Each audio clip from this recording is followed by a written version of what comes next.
Hi, this is chapter 11 of The Breadwinner by Deborah Ellis. You're all wet, Miriam said as soon as Parvana walked through the door. Are you all right? Mother rushed up to her. Where were you? Why didn't you come home for lunch? I was working, Parvana said. She tried to twist away, but her mother held her firmly by the shoulders. Where were you? Mother repeated. We've been sitting here terrified that you had been arrested. All that time she had seen and done that day came rushing into Parvana's mind. She threw her arms around her mother's neck and cried. Mother held her until she was calm again and could talk. Now tell me, where were you today? Found she could not bear to say it to her mother's face, so she pressed herself up against the wall and told her.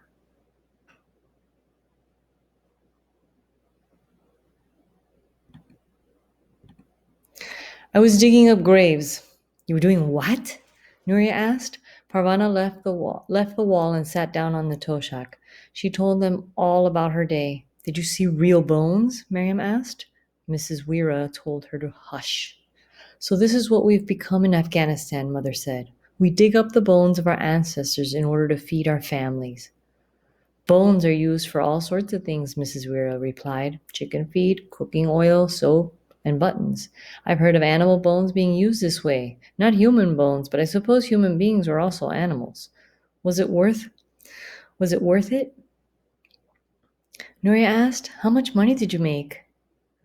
Parvana took the money out of her pocket, then dug the rest of the money out of the shoulder bag. She put it all on the floor for everyone to see. All that for digging up graves, Mrs. Weir breathed. Tomorrow you'll go back to reading letters. No more of this digging, Mother declared. We don't need money that badly. No, Parvana said to her mother. I beg your pardon? I don't want to quit yet, Shalsia, and I want to buy trays and things to sell from the trays. I can follow the crowd that way instead of waiting for the crowd to come to me. I can make more money. We're managing fine on what you earn reading letters. No, Mother, we're not, Nuria said. Mother spun around to scold Nuria for talking back, but Nuria kept talking. We have nothing left to sell. What Parvana earns keeps us in keep rice and tea, but there's nothing extra. We need money for rent, for propane, for fuel, for the lamps. If she can make money this way, and she's willing to do it, then I think she should be allowed. It was Parvana's turn to be stunned. Nuria taking her side? Such a thing had never happened before. I'm glad your father isn't here to hear you talk to me with such disrespect. That's just it, Mrs. Weira said gently. Their father isn't here. These are unusual times. They call for ordinary people to do unusual things just to get by. In the end, Mother relented. You must tell me everything that happens, she told Parvana. We will put it in the magazine so that everyone will know. From then on, she sent Parvana off to work with a little packet of naan for her lunch, since you won't be back at midday. Although Parvana got very hungry during the day, she couldn't bear to eat in the middle of the field of bones. She gave her naan to one of Kabul's many beggars so that someone would get some use out of it. At the end of 2 weeks, they had enough money to buy the trays, with straps to go around their necks to carry them. We should sell things that don't weigh much, Chausia said. They decided on cigarettes, which they could buy in big cartons and sell by the pack. They also sold chewing gum by the pack and sometimes by the stick. Boxes of matches filled up the empty spaces on the trays. My T-boy days are over, Chausia said gleefully. I'm just happy to be out of the graveyard, Parvana said. She was learning to walk and balance the tray at the same time. She didn't want all her lovely goods to fall into the dirt. The first morning back at her letter reading post was almost over before she felt something drop on her head again. Her aim is getting good, Parvana thought. 2 direct hits in a row. This time the gift was a single red wooden bead. Parvana rolled it around her fingers and wondered about the woman who had sent it.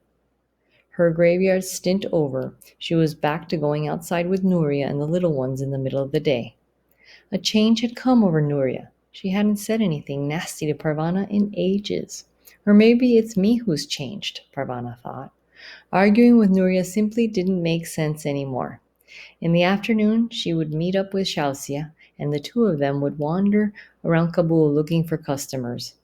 They did not earn as much as they did in the graveyard, but they did all right. Parvana was getting to know Kabul. There's a crowd, Chazia said one day, Friday afternoon, pointing at the sports stadium. Thousands of people were headed into the stands. Wonderful, exclaimed Parvana. People will want to. Sorry about that. Wonderful, exclaimed Parvana. People will want to smoke and chew gum while they watch a soccer game.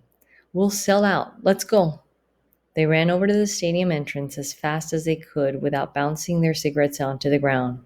Several Taliban soldiers were urging people inside, yelling out at them to hurry. They pushed and shoved people through the stadium gates, swinging their sticks to get the slow ones to move faster. Let's avoid those guys, Chausya suggested. She and Parvana dodged around some groups of men and slipped into the stadium. The stadium stands were almost full. The two girls were a little intimidated by so many people and stayed next to each other as they went up into the bleachers to sell their wares. It's awfully quiet for a soccer game, Chausya said.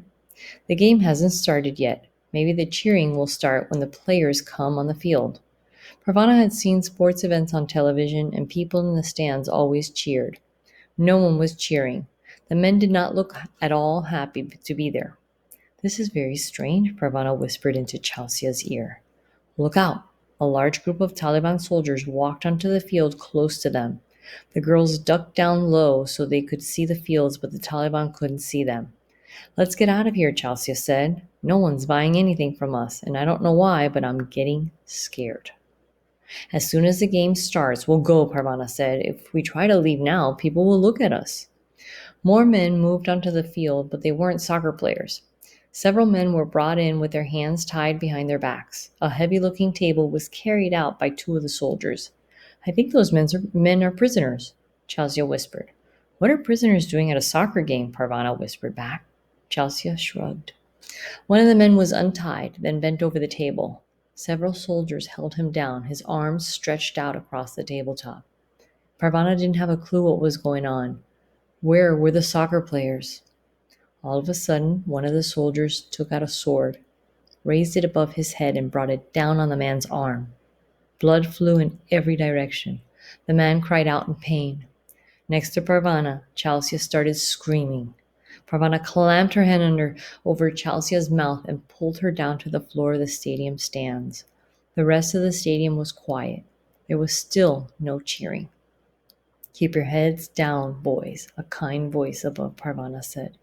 There will be time enough when you are old to see such things. The cigarettes and gum had fallen off their trays, but the men around them gathered up the spilled items and returned them to the girls. Parvana and Chausya stayed huddled among people's feet, listening to the sword thwack down on 6 more arms. These men are thieves, the soldiers called out to the crowd. See how we punish thieves? We cut off one of their hands. See what we do? Parvana and Chausya did not look. They kept their heads down until a man with a kind voice said, It's over for another week. Come, now, raise yourselves up. He and several other men surrounded Parvana and Chausya, escorting them out of the stadium. Just before she left, Parvana got a glimpse of a young Taliban man, too young to have a beard. He was holding up a rope strung with 4 severed hands like beads on a necklace. He was laughing and showing off his booty to the crowd. Parvana hoped Chausya hadn't seen. Go home, boys, the kind man told them. Go home and remember better things.